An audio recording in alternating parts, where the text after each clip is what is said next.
Have you finished packing? Please hurry up. We're planning to renovate your room after you leave. The eldest son's wife, with a mix of impatience and excitement, urged us on. She seemed thrilled about finally making the house her own. It was clear she didn't know the half of it. I glanced at my husband, who silently signaled me to hold back, then offered a gentle smile to his brother's wife. Sorry for the delay. We'll be out by tomorrow. Since there will be workers around, it's best if you and Emily stay in your room. We're leaving behind the shared furniture and appliances. Our things are mostly just bedding and a few dressers. It shouldn't take more than 30 minutes to move everything out. The next day, the farewell was quicker than I expected. Well, we're off then.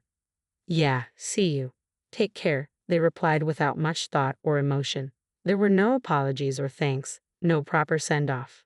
The eldest son and his wife simply lounged in the living room, barely acknowledging our departure. With their indifference, there was no need for us to be overly courteous either. As we silently climbed into the taxi, I couldn't help but worry about the cat we were leaving behind. Would Emily care for it properly? Would she give it the love and attention it needed? Watching our home fade into the distance through the taxi window, I suddenly had a thought. I pulled out my phone and made a call.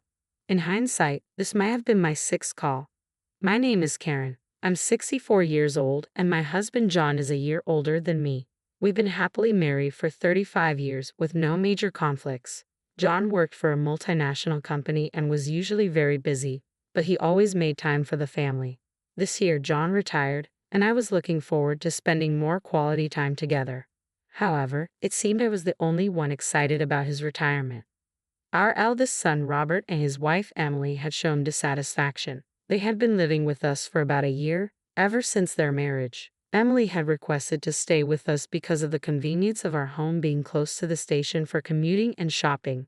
We wanted to give the newlyweds space, but were ultimately persuaded to let them stay. I never imagined it would lead to this. 2 months after John retired, I returned from shopping to hear John's angry voice from the living room. He was scolding Robert, who was slouched on the sofa. It was rare for my usually calm husband to be so furious. What's going on? I asked. John sighed deeply. Robert was rummaging through my bag and took money from my wallet. What? I was stunned. He's been short on cash after losing big at the Kentucky Derby recently. John grabbed a few bills from Robert's hand. It was definitely John's wallet, one I had given him for our 25th wedding anniversary. The presence of the wallet and the money in Robert's hand was undeniable proof. Robert, I thought you quit gambling. You promised never to do it again after that big loss. Why? Robert didn't reply. He continued watching TV, indifferent to the reprimand. He often ignored conversations that didn't interest him or involve criticism, and it seemed he truly wasn't listening. Despite my pleas, he remained unresponsive. I suspected the reason for his return to gambling was Emily. Robert had never been interested in gambling before. He was an honest office worker, never involved in criminal activities like stealing or shoplifting. So what had drastically changed him? I would undoubtedly say that meeting Emily had a significant impact on Robert. Emily was lively and energetic, and when they were introduced, I hoped she would bring out the best in my introverted son. However, I was unaware of her true nature at that time. I didn't realize she was an avid gambler with a reckless approach to money. Your mother is speaking to you. How about acknowledging her instead of just sitting there? John's frustration was palpable as he turned off the TV. Finally, Robert spoke up. Shut up. I gave it back, so stop whining. Why are you making such a fuss over a couple of bills? I was shocked at his dismissive attitude and the small amount of cash he had taken. Dad, you've really fallen, haven't you? Well, I retired, so that's to be expected, Robert retorted dismissively. Pathetic. With that, he walked out of the living room. I tried to stop him, but John held me back. It's partly my fault for leaving my bag out, John said. Repeatedly scolding him will only make things worse. But his attitude is just too much. It's horrible. John had never flaunted his role as the family's breadwinner, but it was clear that our comfortable lifestyle was largely due to his efforts. This included supporting Robert and Emily, who not only saved on rent but also made excuses for not contributing to living expenses, which John primarily covered. Instead of showing gratitude, they insulted him. I couldn't help but feel anger, not only towards Robert but also towards Emily, who had rekindled his gambling habits. A few days later, the situation still troubled me deeply. I decided it was time to confront Emily. Robert seems to be struggling with money lately. Do you know anything about it? Oh, he lost big at the Kentucky Derby, didn't he? Emily replied casually. You knew about that? I asked, taken aback. Yeah, I invited him to go with me, she admitted. Just as I suspected, Robert had started gambling again because of Emily. Why would you do that? Robert was trying to quit. Was he? I didn't know that, Emily said with a hint of indifference. Please, Emily, don't invite Robert to gamble anymore. If this continues, it will cause problems for you too. We just do what we want with our own earnings, Emily said, shrugging. So it's not a problem. I was taken aback by her unexpected response. It was true that both Robert and Emily earned their own money and had no concerns about basic needs like food, clothing, or shelter, giving them freedom to spend as they please. But you're married. You might have children someday. For your future, you should consider being more responsible with your finances. We've decided not to have kids, Emily responded. We don't want to be tied down or restricted by child-rearing responsibilities. Her response shocked me again. There was so much to process, but in a way, it made sense. Financial needs drastically change with children, and their lax money management reflected that. However, even without children, a couple should support each other. As a couple, you should help each other in tough times. Robert is struggling right now. Why don't you help him out? You're his parents. Besides, you're well off. Oh, but now you're on a pension, right? Emily asked with a hint of mockery. Well, John's company was multinational, so there isn't really a pension, I replied. That's disappointing, Emily said, her tone lacking sympathy. I thought you'd have a substantial pension, I said, surprised. No, there isn't one, Emily replied. So, please handle Robert's issues between yourselves. Honestly, supporting your living expenses is already quite a burden, and we can't afford any more. Well, that's Robert's fault for losing money. You can't blame me for that, she added, shrugging. Anyway, we can't help right now without a clear promise of support for Robert, I said, feeling frustrated as I was practically shown out of their room. A week passed, and Robert's financial troubles remained unresolved. If he was desperate enough to steal from his parents' wallets, wasn't that a sign of real desperation? Shouldn't we help him before he turns to crime? John and I discussed it repeatedly, but he insisted that this was the result of spoiling Robert. Now is the time to be tough for his future, John argued. In the end, I had to agree. At least we were providing meals in the morning and evening, and he had a commuter pass. He just needed to make it to the next payday. But our brief sense of relief was shattered by an unexpected turn of events. It was a weekend night, and after finishing dinner, we were relaxing in the living room when the doorbell rang.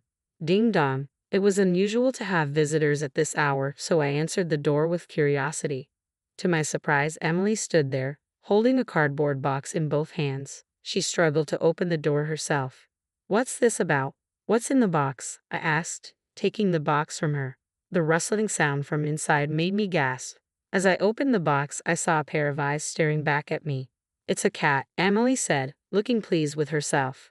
Isn't it cute? I found it abandoned on my way home. Despite her enthusiasm, the gravity of the situation hit me. I called out to the living room, John, go to the bedroom, and close the door immediately. I closed the box and handed it back to Emily. Emily, I'm sorry, but we can't keep a cat here. What? Why not? She asked, puzzled. I explained. John has a severe cat allergy. Exposure to cat saliva causes skin inflammation, and inhaling fur or dander triggers asthma-like attacks. Once, when Robert came back from a friend's house covered in cat fur, John had a severe reaction and had to be rushed to the hospital. We discussed this allergy before you moved in. So, you're saying I should just take it back out into the cold? It'll die out there. Emily's response was filled with distress. Her remark left me at a loss for words. I don't dislike cats, so telling her to put the cat back outside was something I couldn't bring myself to do. But I couldn't risk John's health either. All right, the cat can stay in your room for one night, but just one night. Tomorrow, we'll contact the animal shelter to have it taken in. The shelter can provide temporary care for the cat. Emily reluctantly agreed. I informed John and Robert about the arrangement, and we agreed that the cat would stay in their room for the night. However, things didn't go as planned. The next morning, my eldest son and his wife declared, "We've decided to keep the cat." Emily, that's not what we agreed on, I said, feeling frustrated. It's not about whether the cat is cute or not. John is allergic. If he doesn't touch it, it might be fine, but who will take care of it during the day while you're both at work? Can't you take care of it, Karen? Emily asked. I can't, I replied. That's why I'm saying no. Why are you so heartless? Emily shot back. I could only offer a helpless sigh in response. I didn't realize you were so cold, Emily said with a sharp edge in her voice. You can even help a tiny, cute cat. Do you know that shelters often end up euthanizing animals? You're just looking out for yourselves, ignoring any sacrifices needed. People like you are called old nuisances. What? I was taken aback by her harsh words. If we can't keep the cat, you should leave immediately, Emily continued.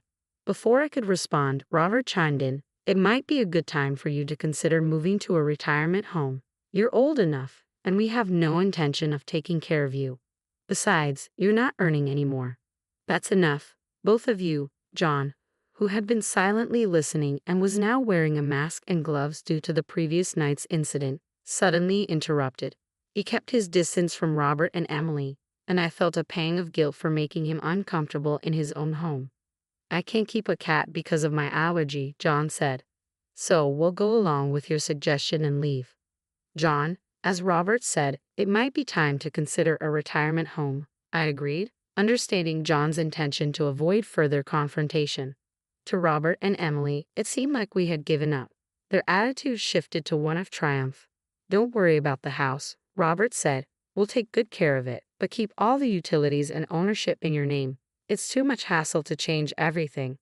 Retirement homes are expensive, Emily added. You'll need to manage that yourself. We're not helping with that. The relief and joy at our compliance were evident. It felt like this had been Emily's plan all along, using the cat as a scheme to force us out. Over the next week, it became clear that their true nature had been revealed.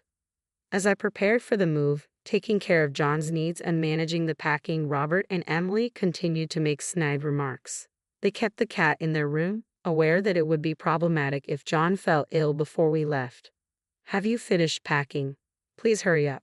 We're planning to renovate your room after you leave, Emily urged, her tone brimming with impatience. She seemed ecstatic about finally making the house her own. I glanced at John, who silently signaled me to let it go, and smiled gently at Emily. Sorry for the delay. We'll be out by tomorrow. Since there will be workers around, it's best if you and Robert stay in your room. Given that we were leaving behind the shared furniture and appliances, our belongings were mostly just bedding and a few dressers. It probably would have taken more than 30 minutes to move everything out. The next day, the final farewell was more straightforward than I had anticipated. Well, we're off then, I said. See you. Take care.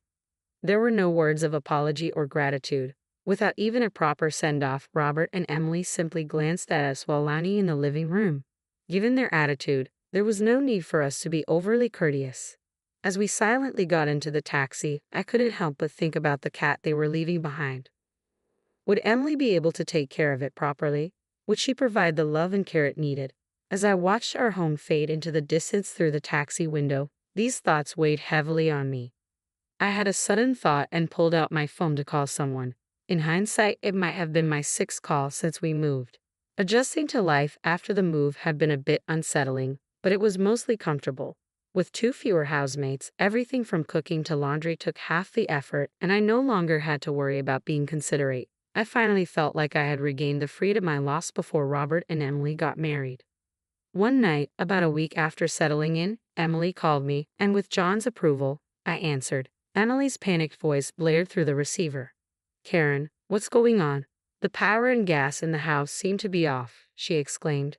It sounded like she had just returned home, and her distress was so great that she inadvertently switched to a video call.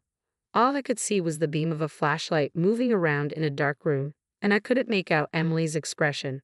Well, I canceled the services, so it's no wonder they're off, I replied. What? What do you mean you canceled? Is this some kind of prank?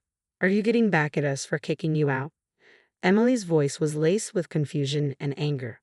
Emily, calm down. Is Robert there with you? John asked gently. Emily's tone softened a bit as she replied. He just got home. Robert, seeing the dark house, was also in a mild panic. But after they calmed down, John explained the situation. The house has been sold. The buyer has been found, and the handover date is approaching, so we canceled all the utilities.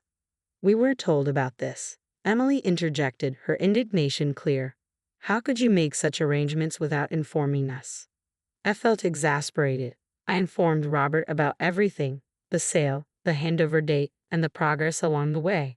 Clearly, Robert hadn't communicated any of this to you, or perhaps he didn't even remember hearing it. Given all the meetings with real estate agents and potential buyers over the past few months, the house had been quite busy. Robert and Emily were rarely home during the day, so they must have missed all the notifications. They had plenty of chances to notice, but they missed them all. I assumed you would move out right after us. Hadn't you started packing? I asked. I asked innocently, and immediately Robert and Emily began arguing. It's your fault. I didn't know. I was deceived. Watching them bicker in the dark, illuminated only by a flashlight, was oddly amusing. But once their arguments subsided, they directed their anger back at us. Even so, moving forward without your housemate's consent is too much, Emily said, her frustration evident. I don't remember agreeing to this. Oh, but I did get a response from you, I replied. I asked if it was okay to sell the house, and you said yeah, sure. Robert's response had been half-hearted, delivered while he was engrossed in watching TV, but it was still an answer. It's his fault for not paying attention, I added. Robert, momentarily speechless, then shouted defiantly, Fine. What should we do now? What do you mean, what should we do? Where are we supposed to live now? You must have arranged something for us, right? Robert demanded. John replied in a puzzled tone, Why would we arrange a place for you? We've already sold the house. You were planning to move out anyway, so we're not to blame. And since you decided to sell the house, you should consider the impact on us. Well, rental properties usually pay relocation fees, Robert argued, so give us some money. You made a lot from the sale, didn't you? A rental house, I retorted. In that case, before paying any relocation fees, you should cover the rent for the time you stayed in the house and the living expenses we've covered for you. Adding it all up, it comes to about $10,000. Can you pay that now? Robert and Emily fell silent. Given Robert's financial troubles, they likely couldn't afford it. Realizing they were at a disadvantage, Robert tried to appease us. Right, we should pay you first, but we're a bit short right now. How about we live together again? Yes, please tell us where you moved. We'll join you there. They hadn't cared about our new place when we left. I dismissed their plea. That's impossible. We can't live with a cat. Wasn't that the reason you kicked us out? We'll get rid of the cat. Just let us stay. Emily pleaded. Their selfishness was evident. It was clear to me that the cat was merely a tool to drive us out. Their words about ignoring sacrifices for comfort were turned back on them. Do you know what? You're right. You called us old nuisances, but it's you who are willing to sacrifice anything for your convenience. Emily was left speechless, tears streaming down her face. John and I no longer felt any obligation to be swayed by her tears. We've moved into a senior living community, as you suggested. It's very comfortable, and we're happy here. We can't have you join us. Don't worry about us. We'll be fine, I said, ending the call. All we heard were their sobs. They never apologized, and soon, Robert and Emily left the house. Without savings, they both declared bankruptcy and now live in public housing. We learned this from Sarah, our friendly neighbor, when we returned to clean the house. According to Sarah, Robert and Emily struggled to pack their belongings in a house without electricity and left the cat behind. Thankfully, Sarah agreed to keep an eye on the cat and ended up adopting it herself. Surprisingly, Robert and Emily didn't divorce. Perhaps they're well matched. They might be hoping for John's inheritance, but since we've chosen a high-cost senior community, there won't be much left. John and I have finally achieved a truly peaceful life together. The community offers many amenities, including a gym, karaoke, and hot springs. We enjoy 3 freshly prepared meals a day and have the freedom to go out or travel as we please. Best of all, we've made many new friends here. We plan to savor this new phase of our lives, cherishing our